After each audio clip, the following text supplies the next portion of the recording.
Hello, listeners and viewers. Hello, dear people.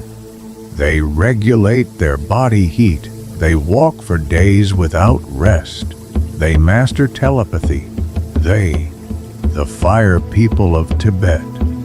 What the Tibetan monk demonstrated before the group of researchers was different from the known types of meditation. A follower of the philosophy of the sage Naropa, the monk had long been his student in the rituals of Tummo, before he in turn began to practice the yoga of the mystical heat of the body. He had already mastered the art of yogic breathing, fundamental to the discipline of Tummo.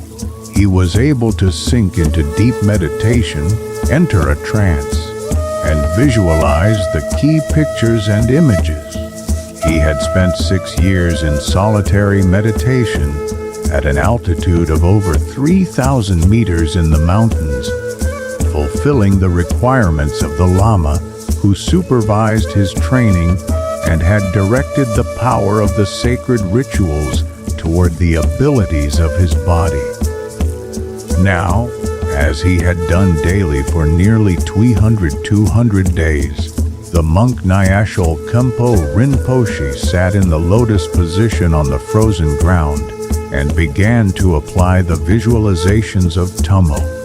Soon he sank into the mental image of a lotus flower radiating sunlight, upon which the mystical syllable Ram was imprinted, vibrating throughout his body.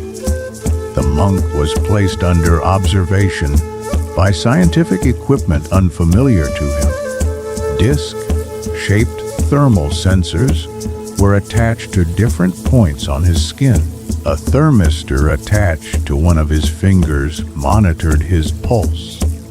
A rectal probe measured his internal temperature. His body was connected to a control panel with a powerful telethermometer.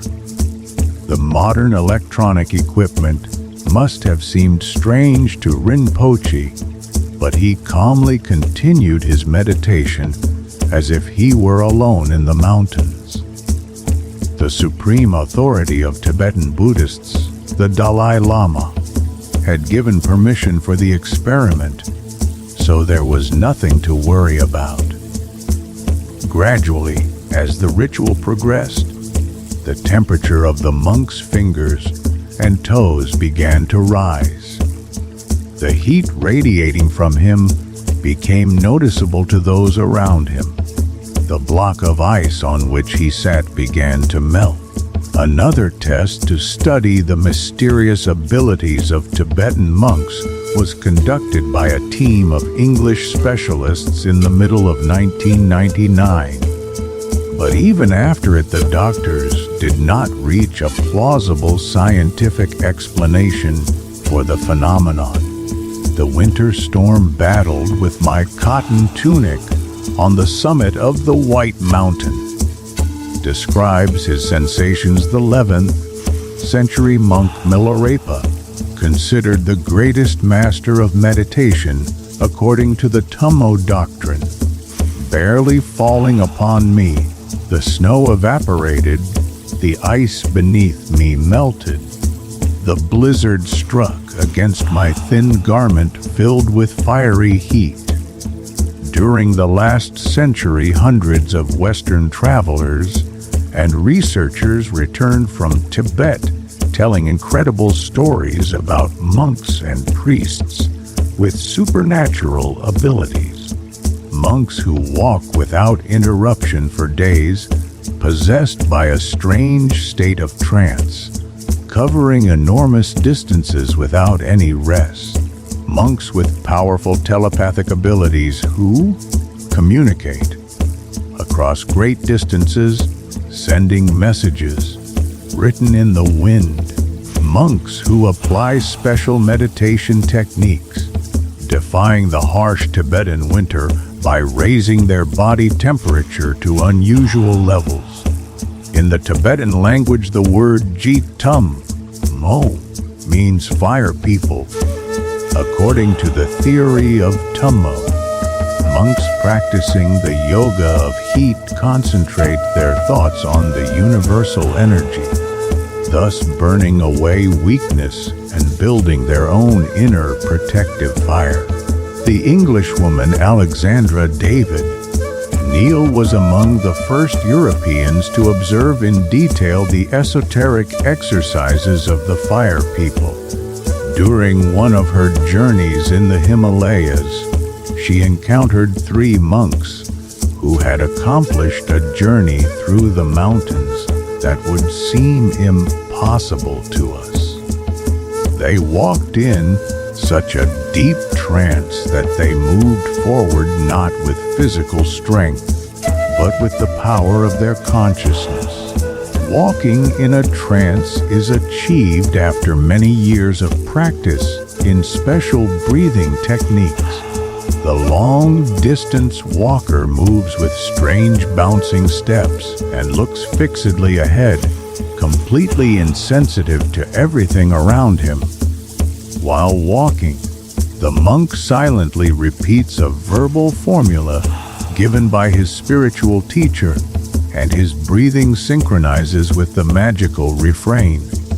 Alexandra, who at that time was 50 years old, underwent years of severe training in the high regions of the Himalayas in order to master the Buddhist doctrine and gain direct experience with the Tummo phenomenon. In 1950, China invaded Tibet, and the Dalai Lama became an exile in India together with many of his disciples. In 1981, the spiritual and political leader of the Tibetan people invited a group of scientists to conduct a series of experiments on followers of the Tummo doctrine. The scientific studies were carried out in Dharamsala, at the foot of the Himalayas, and were led by cardiologist Professor Herbert Benson, a lecturer at Harvard Medical School. Ignoring the pile of equipment attached to them, the monks under study entered trance without difficulty. For them it was routine, a daily ritual for many years. Benson and his assistants tested each monk separately. The meditation periods varied between 40 and 80 minutes, after which each monk had half an hour to recover. Body temperature and pulse were monitored continuously. The temperatures recorded by the thermal sensors placed on the bodies did not show significant deviations from normal levels, but the sensors placed on the monks' hands and feet registered significant changes. One monk increased the temperature of his fingers by 7.2 °C and the toes of his feet by 5.9 °C. Another monk raised the temperature of his fingers by 8.3 °C within only a few minutes. A third monk demonstrated sharp changes in heart rhythm, which during meditation varied between 90 and 60 beats per minute. Researchers noted that this monk was able to radiate heat while sitting, whether he was in meditation or not, after the surprising results of the tests in Dharamsala. In 1988, Herbert Benson's research group continued studying the phenomenon in the settlement of Sikkim, near the border with Nepal. Once again, the scientists witnessed the incredible abilities of students of the Tummo Yoga school. In one of the rituals, something between an exam and a competition, several novices spent the night naked in meditation on the frozen shore of a high mountain lake. An assistant wrapped them in cotton sheets, freshly soaked in icy water. The exercise consisted of drying the sheet with the heat generated by the Tummo meditation. When the sheet dried, it was again dipped into the icy water and wrapped around the novice. Several participants managed to drive 40 sheets in a single night. Benson's team concluded that meditation reduces the body's sensitivity to the stress-related hormone norepinephrine, and that the monks had developed techniques for activating vasodilation.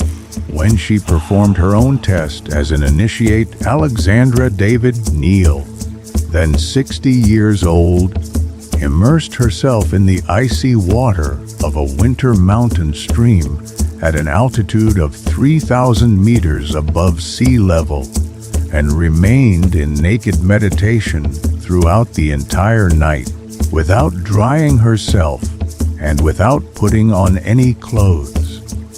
Afterward, she began a long journey through China and Tibet, traveling nearly 13,000 kilometers on foot and on the backs of mules. As a follower of the Tummo meditation, the remarkable Alexandra lived to the age of 101 years. The practice of heat yoga has enormous importance for the holy monks who spend years in solitude among the peaks of the Himalayas. According to their philosophy, the warming of the body is only a secondary result of Tummo yoga. The true goal of the fire people is to ignite the spiritual flame that illuminates the mind.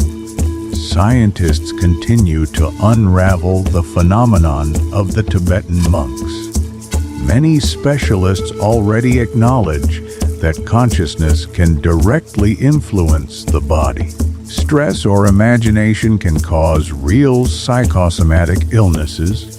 Numerous medical experiments have demonstrated that a person can change their own heart rhythm and body temperature. Herbert Benson believes that the biological techniques used by the monks may also explain other phenomena. For example, the mystery of Indian yogis buried alive who survive for days underground by sharply lowering their metabolism.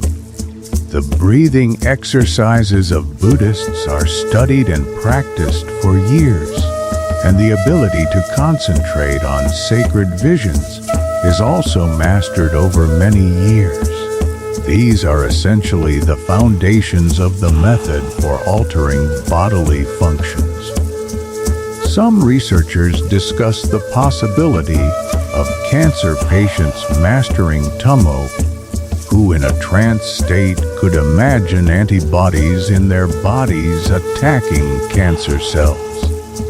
This is still a question for the future, but even today the teachings of the fire people are applied in some alternative treatments through meditation sessions and radical diets. The Tibetan monks have demonstrated that the human organism possesses extraordinary hidden powers. But will we be able to use these powers without years of training among the peaks of the Himalayas?